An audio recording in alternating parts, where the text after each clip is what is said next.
some sad news. We're recording this on Monday afternoon, and the news has just broken that former England manager Sven-Göran Eriksson has sadly passed away. Obviously, it was news that we kind of knew was coming for some time because he talked about his illness and that he didn't have long to live. But nevertheless, a sad occasion, and particularly I think for those, I've met him a few times when he was England manager. I didn't play for him, but such a lovely human being above all else. But Micah, I do know you did actually play under him at Manchester City for a while. So tell us about the man and the coach and the manager. He was truly special. He was a truly special human being in terms of his aura. And we had a little talk about him before when he broke the news that he wasn't doing very well. And obviously it was a very sad day. But to hear the news that he's gone, you know, I shed a little tear earlier on, and he's just the person who would just lift your spirits. You go into training, no matter what's going on in your life, he would speak positively about any situation, always go the extra mile to make sure you're okay. Anything you need, he was always there for you. You could speak to him in front of people, you could speak to him privately. He was just a top inspirational person, and to play underneath him, and not just that, because Stuart Pearce gave me my debut, but I played arguably the best football under Sven, and that's because his leadership, and he allowed me to express myself more than any manager I've played with. We always talk about managers and what sort of style are they? They've got the Mancini style that worked for me, sort of like tough love, and then there was sort of this father figure in Sven who you could go to with any problems. And yeah, I mean, I can't speak highly enough of him. Devastating day. But as a coach as well, he was very good. But the thing is, I remember him for is the person, you know? I think that's what sort of stood out in hearing all the tributes that have been paid to him, is that what you said, Micah, what a great bloke he was, you know. I think, and that's what's come out first and foremost. I mean, he had a remarkable career, but the thing that stands out is everyone, how everyone has said that he was such a great bloke and a gentleman. I've taken a little screenshot of his quote that he released very recently. And it went like this: I hope you will remember me as a positive guy trying to do everything he could do. Don't be sorry, smile. Thank you for everything. Coaches, players, the crowds, it's been fantastic. Take care of yourself and take care of your life and live it. He'll be much missed, but let's bid farewell with a smile because that's what he wanted. Let me start with Paul O'Bernie, or Bernie. Do you think Cole Palmer will be as good again this season? Well, he's not started badly. No, the big players and the players who have the careers, they do it year after year after year, and I've not seen anything to suggest that he won't. I expect him to go out and have another brilliant season because he's a brilliant player. Who did the question there, Gaz? What was his name again? Sorry, Paul O'Bernie, or Bernie, spelt O''Beirne. Do you know him? I don't know, but I was going to give him some praise because he asked that question before he got his goal and 3 assists. Well, clearly. Yeah. So it might be Paul O'Byrne, it might be Paul O'Byrne, it might be Paul O'Byrne, it might be Paul O'Bernie, it might be Paul O'Bernie. It could be any of those things, but whatever Paul it is, what a good question. I expect great things from Cole Palmer. Given a fair run, avoiding bad injuries, which is always obviously something that's important, keeping your feet on the ground. But he's such a graceful footballer who makes the game look very, very easy. And I think that's a secret in all sports, isn't it? The players that make it look simple are usually the best ones. So positive season ahead. I love his attitude, nothing. No. It doesn't seem as if anything phases him. No. Yeah, he's gonna be top. He's gonna replicate the same season. Obviously, it's difficult if your team's not doing as well as they should. But him, personally, I think he'll get 15, 20 Premier League goals. And that's not the main part of his game. I know. I know. Brilliant stuff. Josh Dowding, one for you here, Micah. Ooh. Does Micah think he will do better than producer Harry this season with his Premier League fantasy football team? I have to say, Harry's normally at my side, but he's not because he's just been on his stag. Let's say he's not in the greatest state at the minute. So he is listening, but he's been through the mill a bit, I think. Harry, what are you doing, man? What's up with you? Yeah, lessons to be learnt, I think, is the answer to that one. But he's still with us. That's the main thing. Still with us. In some form or other. So what do you think, Micah? You should have a little challenge this season, the two of you, and then we can keep people updated who's two winning throughout the season. No, I back my football knowledge to be pretty good on the modern day player. But Harry is exceptional. And it's all about tactics and stats and all those sort of things. I think I'll give him a close run, but I think he might just edge it. Because I looked at his score last year and he beat me by about 70, 80 points. So that's a lot to make up in a year. But I'll take the challenge if Harry wants it. Oh, I'm sure he'll want it. I'll speak on his behalf. Okay. There's a follow-on question to that, actually, I've noticed here, from Cameron Johnson. Also for you, Micah, and fantasy football. Did managers ever try and ban players from playing it as it risked leaking team news? And were there ever any major fallouts between players over who they would pick in their teams? Well, it only sort of has become massive in the last, I would say, 5 years. I've always had a team, but the managers never really knew about them. But there was some grumblings last year. Do you remember there's some grumblings where there were, wasn't there? The manager was saying the players can't play it because friends were asking if they was playing, and there was always, if you look at on any of the social media, if you like follow fantasy football, like there's always insiders. So the players are giving information whether they're starting, they're leaking it to the whole of the community. And I think managers now... I thought it's in your favour, though, Mike. Forgive my ignorance on this. Go on. I do know a little bit from listening constantly to my children playing it. They're not children anymore, but you think they were, the way they get excited and down about it.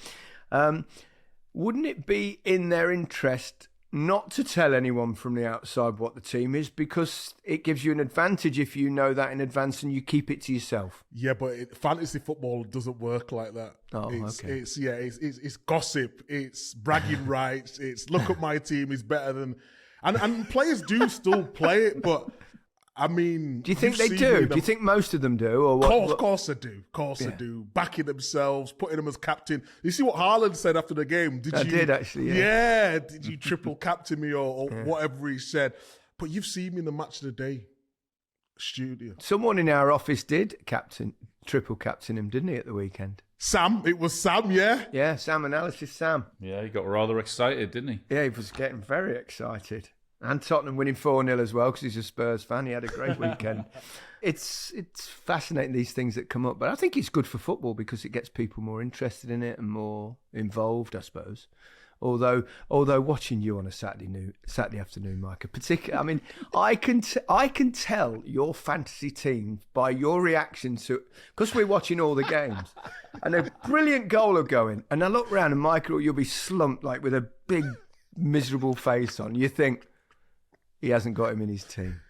And then someone will miss a chance or score a goal and you suddenly leap out your chair because you've got him in. It's like, honestly, you can read your mood. It goes up and down all day. What about Pedro? So João Pedro for Brighton. He's a number, he's like a false 9, is he? He's like a number 10. Gets involved in the play and all that. And I'm like saying, get in the box, go to the back post. And in the end, I've got to him. He just doesn't see it. He's not a goal scorer. And then scores. And Dingra comes on back post, and I'm just like, yeah. What do you make of it, Al? What do you make of it all? I haven't got a clue what you're talking about, guys. Where'd you get the time to do all this stuff, Mike? I mean, you're on TV every other day. What do you have to Every do? Do you day. have to sit and study the stats and all of that? And it's every day, is it? Fantasy football, I'm not exaggerating, at least 10 times a day. First thing in the morning, look at all the injuries. That's why, without taking the mick, that's why my knowledge of the game has got so much better. It's because of fantasy football, because you know exactly what's going on all the time. And I just love it. I just love it. I'm really, If I have to spend another 5 million hours this season looking at my son's team, they go, what do you make of my team? And I'll go, yeah, it looks good. Yeah, it looks good. I mean, anyway, I get it. It's good fun. A question from Miriam Takor. Which Premier League teams today do you think offer the best environment and opportunities for young talents to develop in? Where would you go if all options were open to you? That's a great question, It by is, isn't the it? way. Really good question. So we're talking about young player coming through and... Yeah, young talents, where to develop, and if it was obviously us, we were young now, which club would you choose? I suppose you'd choose one that's producing great academy players, but also one that probably gives you an opportunity of getting into the first team squad. Sort of probably like you went to Southampton to do that. That's exactly why I went down there. What was my decision to go down there? Because if you look at the history of Southampton and how they give youth a chance, you know, if you're half decent in the youth team, then there's a really good chance you'll get into the you'll be given that first team opportunity. Then of course it's up to you. So that's the exact reason why I went to Southampton. And when you look at some of the players over the years that they've produced, they've been brilliant at it, made an absolute fortune with selling some of their talent that they've produced. Micah, you're nearest to the game. It all depends on what you need. So if you look at someone like Rico Lewis at Man City, he's got the best of both, where he's young, he's come through. If you're exceptional, then you'd make a different choice than if you were just really promising. Yes, exactly Yeah, that. I agree. Yeah. If you're exceptional, you go somewhere like Man City or Liverpool or one of the giants, because you obviously you want to be in a successful team. But even then, someone like Cole Palmer, for example, in the end, even though he did decide to City, he didn't obviously believe that he was going to get enough opportunities early enough, so left for Chelsea. I would go somewhere like Brighton, because I believe they run really well. I think the young players get a chance there, and then Brighton don't stand in your way if you develop at the right... That's another good point, yeah. Do you know what I mean? Because some clubs want to hold on to everything, don't allow you to leave. I just believe Brighton's model for young players, if you're good enough, or old enough, like James Milner, it's a really good place to play your football, I'd say. Then get an absolute fortune for you when you've been in the first team and done really well. Because they do know how to strike a bargain as well, don't they? They really do. I would say if you're a brilliant young player, please go to Leicester. A question from Jeremy. I'm curious of your three's take on the recent hiring of Mauricio Pochettino as head coach for the US men's national team. What do you think is holding the US back from success, and how do you think we will fare in the upcoming 2026 World Cup at home? Cheers. I think it's a great appointment for them. I think with his knowledge and everything else and what he's achieved in the game, I think they had to go out and appoint someone pretty big because of the expectations that will be on them in the World Cup. And I would be excited if I was a fan. I think it's a really good appointment. I think it is. It's quite exciting. World Cup in America. Absolutely, yeah. Be huge. Absolutely. For all those reasons, I think he'd be really excited with that. Yeah, Jeremy also asked, what's holding the US men's team back? What do you think, Mike? Is it just down to pure talent, lack of? I think they have a lot of good players, and especially players in Europe. So you've got like Reina, you've got Pulisic, who at Chelsea didn't really do it, but AC Milan is playing a lot better. They were the two standouts. I think what holds them back sometimes is because I do CBS as well, so we see all the American commercials and so on. And they're calling him Captain America and there's too much pressure on the players to go out and perform. So say like they play really well for Chelsea or AC Milan or Dortmund or whatever, they're expecting that when they come back to the America, and the expectation is too much at times. I think it doesn't help that in America, NFL's massive, basketball's massive, baseball, all them American sports are number one. So I think that's naturally their choice to go for one of them sports. But if you look at them now and where they have been, say this last 10-year period, the American football, American soccer is getting a lot better. I just feel as though they need a little bit more time to learn the game more. And I think I was right. If you got someone like Poch who's going over there and can work with the players, a proper top coach, it's only going to get better for them. There's no question soccer is growing over there. It's funny if you use that term, and we're kind of begrudging of them when they do. But you do know that. Do you know where that comes from? The term soccer. No, but you're going to tell us. Go on. Give us a history lesson from 1921. Well, it comes from us. It comes from us. It's around those times, or not a bit after that. But there was a spell where both rugby and football called themselves football. So it was rugby football and association football. So they decided in the end that they can't do this. So what they're going to do is change rugby football to rugger, and association football was shortened association to soccer. So that's where that comes from. There you go. Learn something every day. A little lesson for you. Question from Mark. With it being the last season at Goodison Park, do any of you have any stories about the old lady? I can imagine you hear everything being so close to the pitch and some of the things you don't want to hear. Do you have any memories from there? Can I just ask some of the fans? It's always the fans at the front as well. You can always hear, "Oh, Richards, you're effing shit. Richards, you're overweight. Richard, it's just..." They know their stuff at Goodison, by the way. They've got great knowledge of football at Goodison Park. And it was just always, and you sort of like, because I played right back and I've got to take all the throw-ins on that side. And you praying the ball doesn't go anywhere near like a bunch of the people at the front. I even like kicked the ball forward and stole 10 yards one time is because the abuse I was getting. But not horrible abuse, like good football. Sarcastic Scouse humour. Yeah, but you can't help. I'm trying to concentrate on the game. And I'm going, "You fat bastard." And I'm just like, wow. That's the only thing I remember about that ground. It was just intense. That's why we play in the middle, isn't it? So we can't quite hear it. Well, I can, obviously, before you make that joke, Alan. Yeah, I was just about to say it as well, yeah. Goodison, great old ground, isn't it? I mean, I've had some sweary battles in that little tunnel before because it's really, really tight in there, isn't it? Oh, it is tiny. Thin. Standing there for years listening to the tune. Is it Z Cars? Isn't it that they always run out to it at Goodison? Yeah. Yeah, great old ground. You must have some good stories there. I had a great year at Everton. It was amazing. But I think I may have told this before, but I did sign for them and I was replacing Andy Gray, who's a bit of a kind of folk legend there at Goodison Park.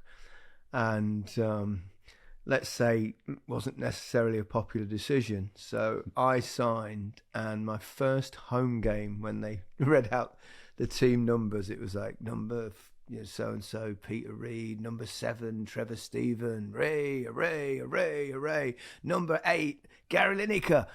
Boo. Not all the crowd, but there was a small section, but it was very audible.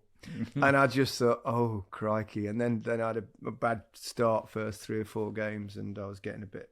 But I've so many letters going into the old Liverpool Echo, isn't it? And dear, they're all about, good one, Al. Good one. Good effort. Could I ask you guys, you know that song that they're singing, I've done it on the pod before, Everton. Yeah. Was it singing that back when you played? Because I feel like it's only been prominent in the last couple of seasons. Not really. No. Oh, okay. No, not really. But they did always came out to Z cars. That's the main thing. I can't remember them singing that song. I might be wrong, of course, because but I had some great experiences with that. I came out the ground one day after a game. I hadn't scored, and there was these couple of young, like little Scouse lads, little Everton fans, like must have been about 8 or 9. And one of them I'm walking to my car. One of them comes over and he's, "Hey, Gary lads." So I said, "Yeah, what?" He went, "You were shite today." and I went, "Oh, thanks." He said, "But great chest trap in the second half." Forgive the accent, but honestly, they're so cheeky there. So cheeky. But brilliant. Last season at Everton. Let's hope the season pans out better than it looks at the moment. Yeah, exactly. Hi, guys. A question for the elder states blokes. Alan and Gary. Micah, we know the young'uns just pop in earbuds. What was the most popular thing to do on the bus or plane while travelling with the team? And who was the card shark of the two of you? Thanks, love the pod. Well, thanks, Sammy. You were a card player, weren't you, Alan? Yeah, I loved the game of cards. Yeah, we used to play it all the time we used to go past midnight sometimes. On a Friday night when we're in the hotel room. Depends on how much money I'd lost, whether I was chasing or not. Did you play 3-card brag? 3-card brag, shoot pontoon. Yeah, I've played all of those games. Yeah, but cards it was for me. Yeah. My dad was a big card player, but I never played cards on football trips ever. I just like talking to people. Used to read quite a bit. That kind of stuff. A bit boring, really, I suppose. What, classical FM? Was it? Oh, no, I don't know. No classical music. No, not. Okay. No, let's ask another question. I might be boring, but I'm not posh. So what was it? What was it back then that you listened? Was it a Walkman? Was a Walkman available back then? What was you listening to? In my day, we used to carry around the thing with the discs. The records going round and the needle going on it. The record player. Yeah. The Walkman, was that where you put the cassette in, wasn't it? The little cassette. Yes. I think it started, yes, that's right. I think it started with those and that you used to carry them on the shoulders. No, that kind of stuff.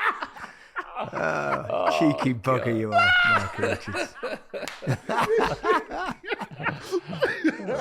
But you've not given me an explanation. You've basically... You used to get... today on Pathé News, Manchester City will travel to Manchester United. It's quite close. And all that nonsense. No, times have changed now. What do players listen? Just music, is it? Or is it motivational stuff? Or no, it's effing and jeffing. It's hip to the hop, R&B, old school garage, anything with a beat, What did you listen to? What did you listen to? I was in charge of the dressing room music, me and Joel and Escott. So R&B, but it wasn't great music. You just need some. Well, obviously, you two were in charge. old school garage. Old school garage. Gary thinks you're on about putting a fucking car in a garage or something now. I thought he meant he was playing his music in his garage. It's an interesting question from Marta. I'd like to know how becoming a father impacted your career and how you balanced fatherly duties with football. Well, I didn't have my son until sort of the end, so yeah, I didn't really have him while playing football. So I think this is for you two, Gaz and Al. I used to do everything I wouldn't other than the night before match. Friday night I wouldn't get up and change the nappies and do all that stuff. But every other night I would do that, no problem. Yeah, well, you've always been full of shit anyway. So.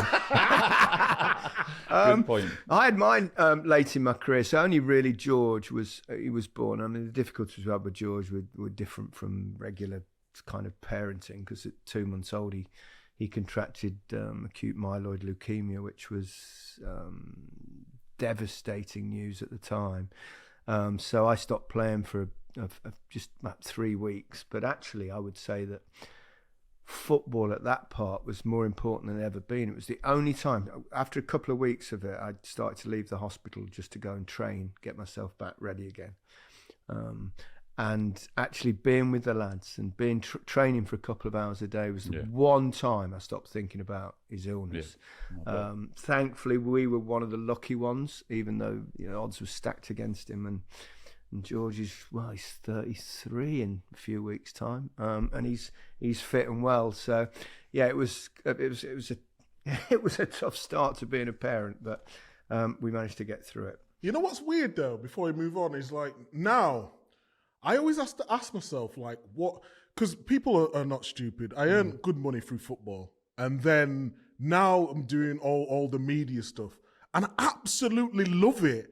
But so today I come to London. I'm not going to see my son for a week because I'm filming League of Their Own all week.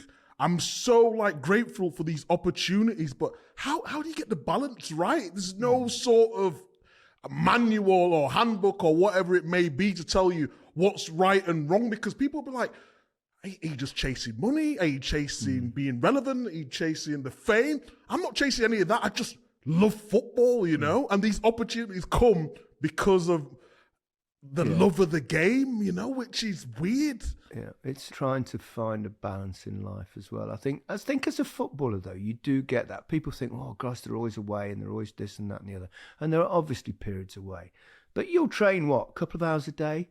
And you can go home in the afternoon, you can spend lots of time. And I think the important thing, Mike, as a working, whether either father or mother, if it's a women's football or anything, is that, enjoy that time when you're with them.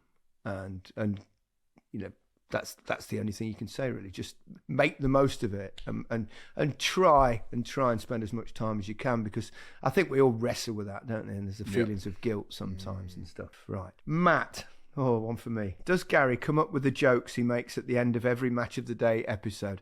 I'm going to share a little secret here. Our editor, Richard Hughes, and myself have a kind of disease, and thing that we can't help making dad jokes, and he's exactly the same as me, and we basically come up with them together. 50% of the time it would be him, and 50% of the time, and you two will know that's exactly how it is. We sit down at the end of all the games being played, we work out what's the big story to close the show, and then we think of some crappy, cheesy and occasionally funny pun. Micah, you could hear your voice on Saturday at the end of Match of the Day when you went, dearie me. Oh, that was it, dearie me. What was it you used? It was something like, wow, Pedro. And can I say that was not mine? I don't mind. That was Rich. We couldn't come up with anything better than that. I mean, Rich really. is normally amazing at the dad jokes and at the end of it. He is good. But wow, Pedro. I agree. It's so fucking bad, isn't it? But I always think, if you're going to do a pun, make it really, really bad. Or really, really cheesy, because that in itself is fun. But I don't know. It really started because Des Lynam used to think of clever little endings and funny endings. And he always said to me, don't be afraid of trying to have a bit of fun, telling a joke, a cheesy pun. He said, sometimes it'll work and sometimes it won't. He said, but it will make you memorable. People will think about that little moment. And he said, it perhaps lift you apart a little bit from other people that are too kind of a little bit edgy to ever try and have a bit of fun with it. So now all the youngsters know that old bloke presenting Match of the Day and his stupid old dad jokes rather than Gary being a footballer. Well, that's right. Oh, well. Wow, Pedro. Fucking hell, honestly. I used to be the crisp bloke for a while. So that's it for this week's question answer episode. We'll be back on Friday, which is the last day of the window, and we'll have an interview with David Ornstein, who's one of those people that knows all about the transfers that are taking place. So that should be fascinating. Join us then. But for now, goodbye from me. Goodbye from me. Goodbye from me.